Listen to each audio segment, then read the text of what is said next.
It's the start of a new year, but the adoption of artificial intelligence is continuing full steam ahead. 46% of executives say that differentiating their organization and services is one of their top 3 objectives for investing in AI practices, according to a PwC survey.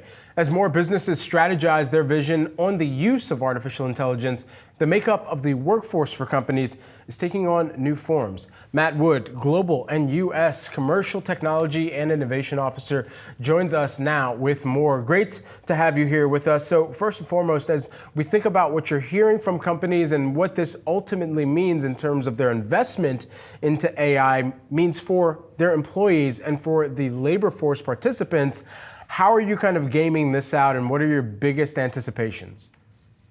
Yeah. Hey, Brad, thanks for having me. Well, AI, as we see it today, is probably the single largest shift in how we're going to interact with data and information and each other, probably since the advent of the very, very earliest internet. And organizations that invested in the early internet 30 years ago went on to experience pretty tremendous growth in the intervening couple of decades. And it's my guess that organizations that are investing in generative AI today are going to experience the same, if not more, growth over the next 10, 20, 30 years going forwards. And so it's a very exciting time. And whilst there is some angst around what that means to the workforce, at least what we've seen at PwC is that organizations that are applying generative AI in a way which is responsible, it actually makes the intelligence and the expertise of their existing workforce stronger. It doesn't replace individuals, it augments their abilities and their expertise and allows them to deliver much higher leverage for the organization. So in a similar way as many organizations move from typewriters to computers, and that move made all of their staff more productive and happier and able to communicate at a much higher scale, we'll see the similar shift as more organizations move from just using computers to using artificial intelligence to get their work done. And so the word that we've heard tossed around the most, it seems, is agents. What is the reality that we can expect from agents as companies up their spends on how they deploy these agents? And then for those who are working with these agents, understanding what that does for productivity as well. Sure. An agent is interesting because whilst a lot of us today are familiar with working with AI by asking a question or writing a prompt and getting the response, with an agent, you don't just ask a question, you set an objective.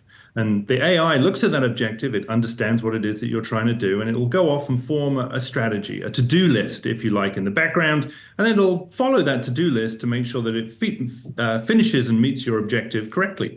And as it learns more, as it goes through its process, it'll adjust its strategy and be more successful as a result. And what that means is it really opens the aperture for the types of problems and the types of ways that you can employ AI inside the enterprise. And so what that means for any organization is we'll spend a lot less time typing and a lot more time thinking. And that thinking time will be spent coordinating and interacting with individual or probably dozens of different agents, each of which are specialists in different domains to help us get our work done much more efficiently. And as a result, we'll get a lot more done. But also, my expectation is that we'll be able to spend more time thinking, connecting the dots, and that will allow us to deliver much higher value to the clients and our internal stakeholders. What does that mean for headcount totals as we know them right now? Well, it's super interesting. AI, like any technology, has some really counterintuitive effects. And in general, where you start to employ more automation inside an organization, you actually tend to see much higher return on investment. And as a result, you tend to invest more there because you get more returns. And what AI is doing is it's actually allowing you to get a better return on investment through increased productivity from one of your largest investments, which is your people, your headcount. And as a result, I expect there to be more investment in people. So counterintuitively, the more AI is used, the more valuable your people become. And as a result, the more people that you will hire. So there's a lot of talk today about shrinking workforces and using AI to drive efficiency that way. My guess is that the majority of the return on investment through AI will come from increased growth. And that growth will allow you to hire more people and more experts and use automation and AI and other technologies to be able to drive much higher return on that investment. So we're likely to end up with actually larger workforces than smaller ones. So what are the skill sets, and thinking of employees here and how they can make sure that they're showing more immediate value to their employer as well, and hopefully that helps benefit if there's more compensatory measures that they're looking to achieve or performance measures that they're looking to achieve. What are the skill sets that are most valuable in the new AI agent era that employees can look to add on to their skill set? Yeah, it's a really good question. I think the number one skill set is curiosity. AI allows us to explore new ideas in new ways and to augment and improve products and processes in new ways.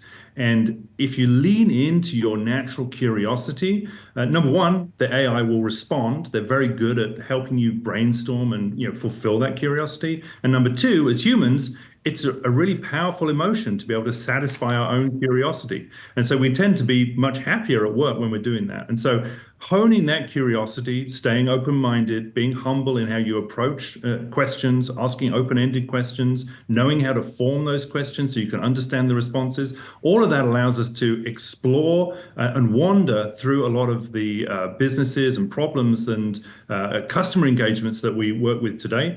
And as a result of using AI, all of those will become much, much stronger if we can embrace that curiosity. Matt Wood, thanks so much for taking the time here today. A lot of interesting insights. We'll see how these play out in 2025. Thanks, Brad.